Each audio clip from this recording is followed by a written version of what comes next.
हाय दोस्तों, मैं हूं आपका एसके और आज हम बात करेंगे फाइनल फ्रिक्शन फैक्टर या फिर फ्रिक्शन फैक्टर जिसको बोलते हैं वो, और एक effect of roughness. Effect of roughness में एक टर्म आता है हाइड्रोलिकली स्मूथ पाइप। इसके बारे में हम अच्छे से समझेंगे तो बेसिक चीज़ है तो नॉर्मल भाषा में कि आखिर क्या होता है इफेक्ट ऑफ रफनेस या फिर हाइड्रोलिकली स्मूथ पाइप। ये जो इफेक्ट ऑफ रफनेस है ये फ्लो को कैसे चेंज करवा देता है या फ्लो पैटर्न में क्या दिक्कत लाता है हम लोग ये समझेंगे, ठीक है।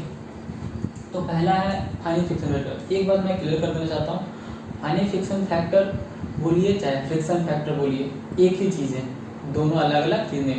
फ्रिक्शन फैक्टर बोलिए चाहे फाइनल फ्रिक्शन फैक्टर बोलिए, और इसे हम स्मॉल एफ से डिनोट करते हैं, ठीक है।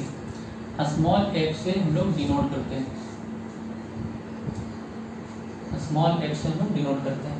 तो हम लोग समझते हैं, पहले डेफिनेशन से आएंगे क्या कि डेफिनेशन क्या कहता है, ठीक है। definition of friction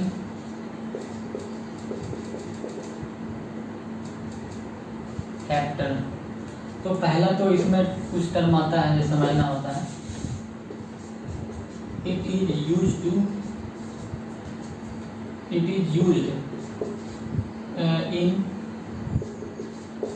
turbulent flow, ठीक है। पहला तो यही समझना है कि फ्रिक्शन फैक्टर हमेशा टर्बुलेंट फ्लो में हम लोग यूज़ करते हैं, लेमिनार में लगभग ना के बराबर यूज़ करते हैं, ठीक है। तो डेफिनेशन देखते हैं। It is the ratio of shear stress to the product of velocity, head and density, ठीक है। तो एक इक्वल टू क्या लिखा जाएगा, एक इक्वल टू लिखा जाता है tau equal to rho into B square बटा 2, या फिर आप ऐसे लिखिए 2 टाउ बटा डी स्क्वायर।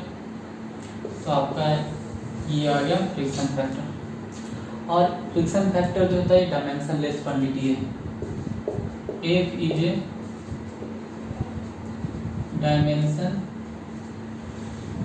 लेस क्वांटिटी, ठीक है। मतलब इसका डायमेंशन नहीं होता, इसीलिए ज़्यादा यूजफुल है। हम लोग टर्बुलेंट फ्लो में यूज़ करते हैं फ्रिक्शन फैक्टर। ये तो अब बात कर रहा है कि दो चीज़ करें इसमें, shear stress and velocity gradient का। तो हम लोग समझ, ऐसे तो ये तो डिफिनेशन हो गया, हम लोग समझते हैं कि फ्रिक्शन फैक्टर आखिर है क्या। ये तो सिर्फ डिफिनेशन की बात कर दी है। देखिए दो टर्म आया था, पहला एक आया था शियर स्ट्रेस, ठीक है, और दूसरा आया था वेलोसिटी हेड,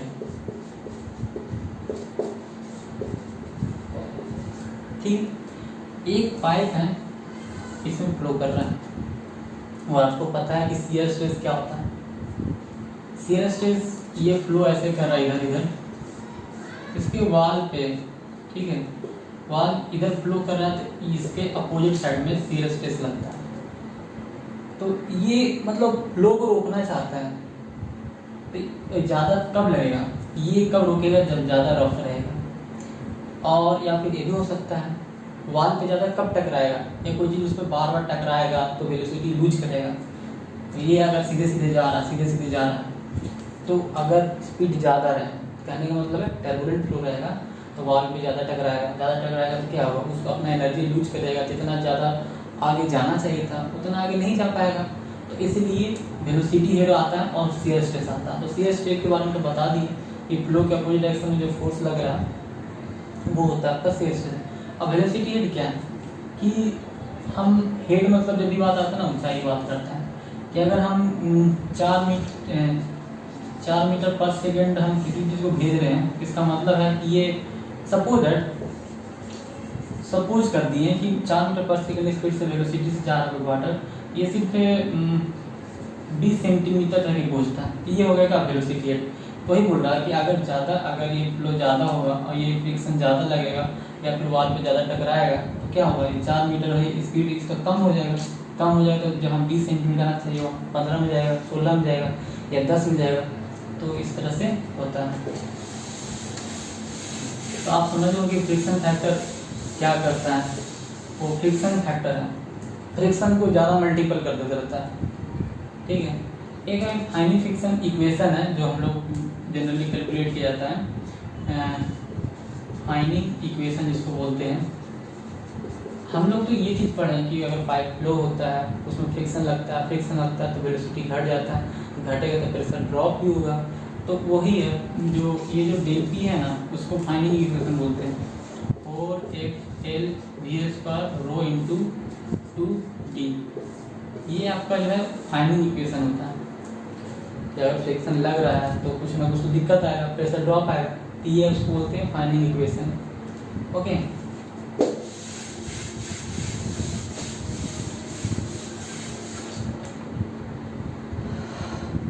ऐसे फ्रिक्शन फैक्टर एक और ऐसे निकाला जाता है 16/NRE करके। ठीक है, ये लेमिनार फ्लो के लिए यूज किया जाता है, लेमिनार फ्लो। ठीक है, और F इक्वल टू होता है U⁴0.25 बटा इसको बात होता है, बस अब लेमिनार के रखिए, लेमिनार फ्लो में ये यूज किया जाता है। और हम लोग अब बात करते हैं रफनेस कि रफनेस क्या है। देखिए दो आकृति मैं आपको बता रहा हूँ। एक आकृति ऐसे है,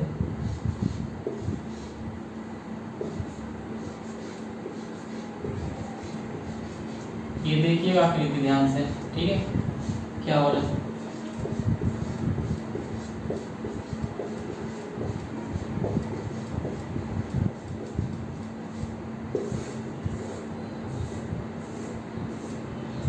इसमें हम वेलोसिटी जा रहा है यानी कि फ्लो हो रहा है।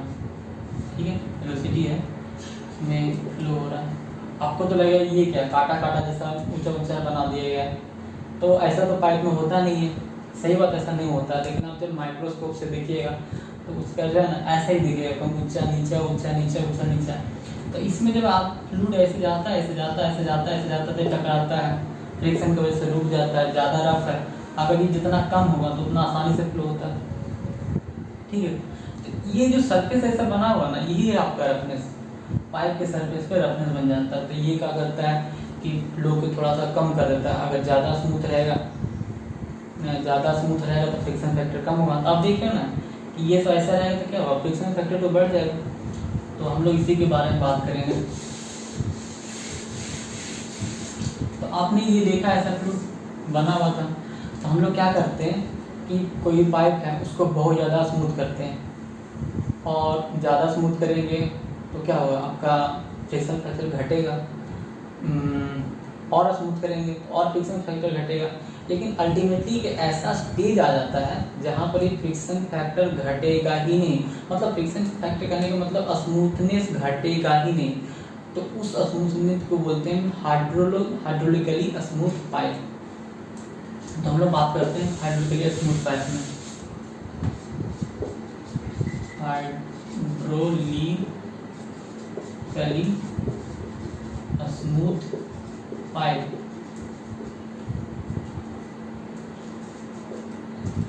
it is the condition या फिर सिचुएशन बोलिए, it is the condition in which it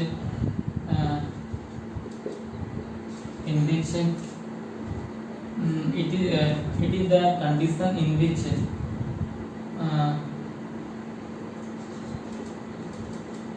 friction of pipe is reduced by increasing smoothness. Increasing smoothness and at a time a stage will be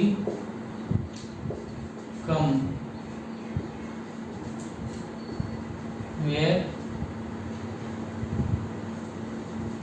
a smoothness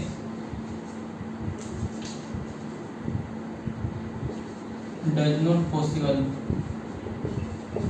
ठीक है, ये बोल रहा है कि अगर आप कोई पाइप है उसका स्मूथनेस आप घटा रहे हैं, एक ऐसा टाइम आएगा जहाँ पर स्मूथनेस उससे ज़्यादा हम घटा नहीं सकते, तो उसको बोलते हैं हाइड्रोलिकली स्मूथ पाइप। बस और कुछ नहीं इसमें। चलिए हम लोग क्या बोलते हैं कि अब हम रफनेस के बारे में पढ़े, जैसे कि हम ये फिगर बनाया था आपके पास,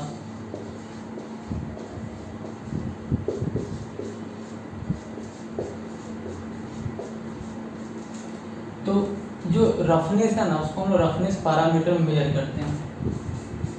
it is measure in terms of roughness parameter.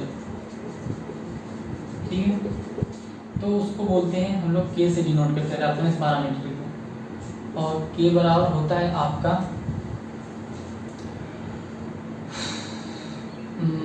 L/D।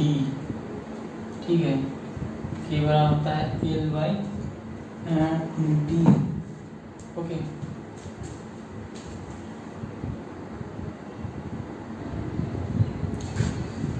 Okay, तो ये के/D नहीं होगा आपका, ये जो रफनेस है ना वो रिलेटिव रफनेस के रूप में हम लोग यूज करते हैं।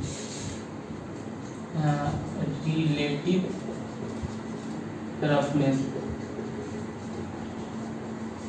उसको इससे डिनोट किया, इसको बोला जाता है के/D।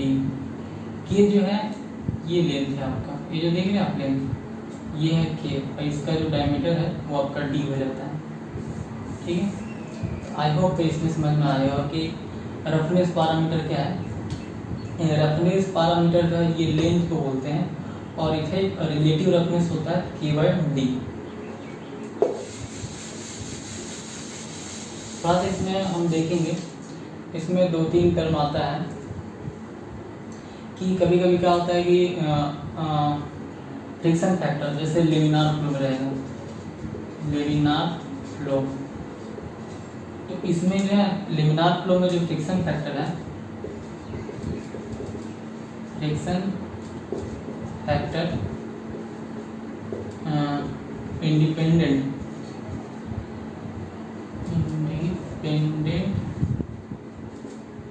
Of relative roughness, relative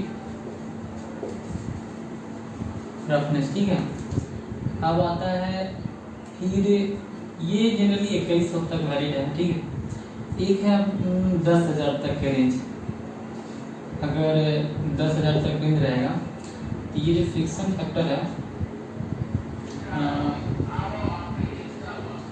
friction factor is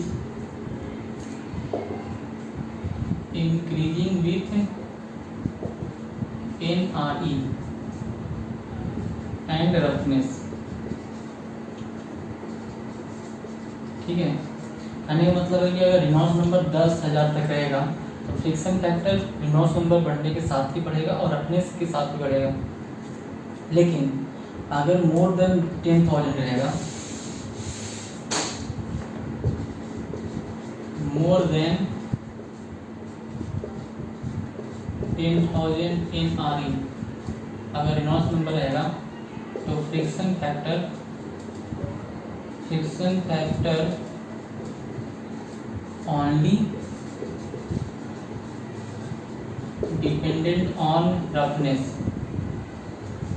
ठीक है, ये सिर्फ और सिर्फ रफनेस पे डिपेंड करेगा। आई होप आपका इफेक्ट ऑफ रफनेस और फाइन फ्रिक्शन फैक्टर के बारे में कॉन्सेप्ट क्लियर हो गया होगा, और हाइड्रोलिकली स्मूथ पाइप किसको बोलते हैं। ठीक है, अगर अच्छा लगे वीडियो को तो एक थम्स जरूर दीजिएगा, और फिर मिलते हैं हम लोग नेक्स्ट वीडियो में। और व्यूअर लोग से काफ़ी आग्रह है कि प्लीज़ चैनल को सब्सक्राइब करें, इससे थोड़ा सा मोटिवेशन मिलता है हमको भी। ठीक है, so thank you for watching video.